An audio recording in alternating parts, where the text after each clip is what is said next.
Hi guys, and welcome back to my channel. Today I am here with a quick BYOP for the month of May. I can't believe we're already in May. I do have my palette here with singles that I want to focus on this month. These ones rolled out last month, so you can ignore those, but these ones on the top I do want to focus on this month, just because these are my focus 15 in my your usage product plan. Some of them are taken out, of course, but these are all included. So what I'm going to do is I'm going to go ahead and add in some shadows into my palettes, like my BYOP palettes, just to have some good shades in rotation. We do have my round singles and then my Cleona singles, which you can see I have some spaces here. So I'm going to fill that up today, and that is going to be this video. But before I jump into the BYOP and building of these two palettes, if you're new here, please consider subscribing. I would love to have you in the family. Let's jump into the video. Alright, so we are starting off with this palette here, and my first goal is to fit in some of these singles into this palette, but as you can see we already have quite a lot of space, which is great. So I'm going to just go ahead and add in the shades. So first up we have this peach smoothie shade. I think I'm going to put this on top of here. It can be like a matte row, well, for the most part. And then this one here, which I think is also absolutely great, is called Mango Tea, I think that's that shade. But yeah, those two can come in. We then have some other shades that of course need to come in. So I'm just going to pop them in. We have an iridescent shade here, which can go in that place. We do have two more spaces here. What should I do? I'm trying to think of like which place to put everything. Maybe the pinks can go there, something like that. And then we have these four shades here. We have a green and a yellow, which can go here. And then we have those two shades, which are more neutral, and I guess again they can go kind of anywhere, but I'm going to pop them in here.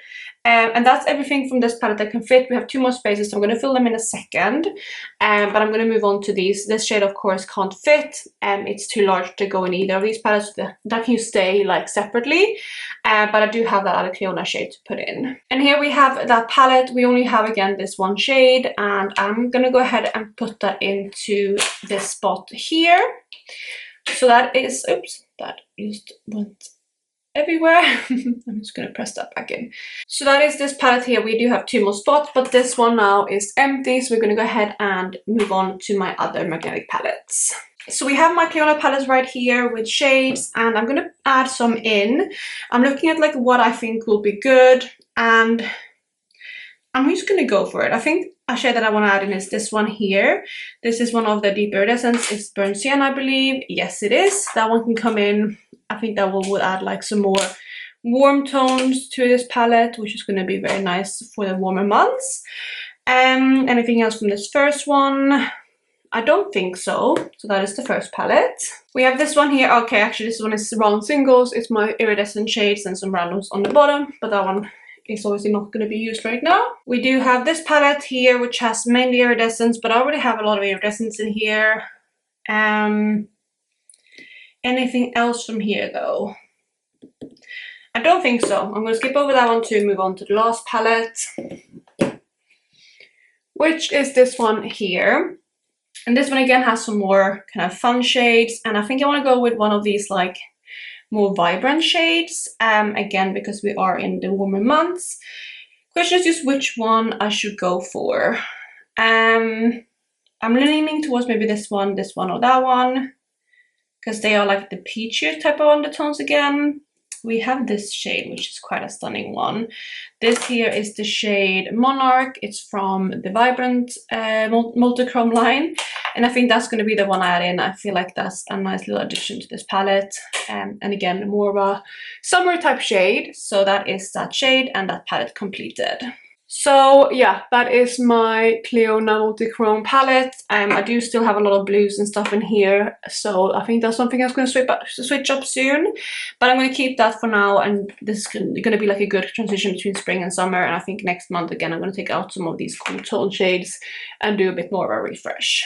We then have my bigger Sydney Grace palettes with shadows in. These are my round singles, apart from those iridescents, which I talked about earlier, which I don't think I'm going to add anything in again because we have a lot of iridescents. But I do want to look at some of these shades. I think this is actually a good palette to look at. I'm going to add in at least one shade from here. And the first one I'm looking at, which I think is standing out to me straight away, is this shade. This is from Shine Bestie. It's the shade Diatreme. It's from this collaboration with Seeking Shifts. I think that one I want to add in. It's such a cool shade, and I think that's going to add something to the palette and work with like the pinks, the purples, like this shade here, even the neutrals. So yeah, I think that's a good shout. Then we have one more spot, and again, I honestly feel like this is such a good palette to look at. The pinks though, I do have some pinks covered, but maybe I want to add in some fun pops of colors, maybe even a matte. But which one? Maybe this one is quite fun. This one I think is from Terra Moons. Yeah, it is. It's called Cosmic Blaze. I think that one would be a fun pop of color and add something new to this palette. And I think again it's going to go with those pinks, some neutrals, and I think just everything in that palette, and I think that one looks really nice in there. So I'm actually going to stick with that shade. So that's going to be it for these singles. And there you have this palette. I think is super fun. I added in some more kind of summery type of shade to go with, again, those spring tone shades. So I'm very, very happy with this palette too. So there you have it. Those are my 2 BYOPs for May. Again, I don't switch these up too much every month, just because I try to get use out of the singles that are in here to try to hit 25 uses to roll them out of my year of usage product plan. Some of these are moving slower. I haven't really touched a lot of these shades, to be honest, but I still like them, and I still feel like it's good to have a rotation like this. And I feel as well like if I'm ever looking for a specific shimmer, or if I don't know what to do for a look, I can turn to these for creativity. And yeah, I'm really happy with how these two are looking. I think they complement each other too. And I have a lot to play with here. So I'm gonna wrap up the BYOP here. I really hope you enjoyed it. These are very quick videos, just because again, I try not to complicate it too much, and this is just kind of like rotating in some new shadows every single month. But yeah, I hope you guys are having an amazing day, like I said, and I will catch you in the next one. Bye guys.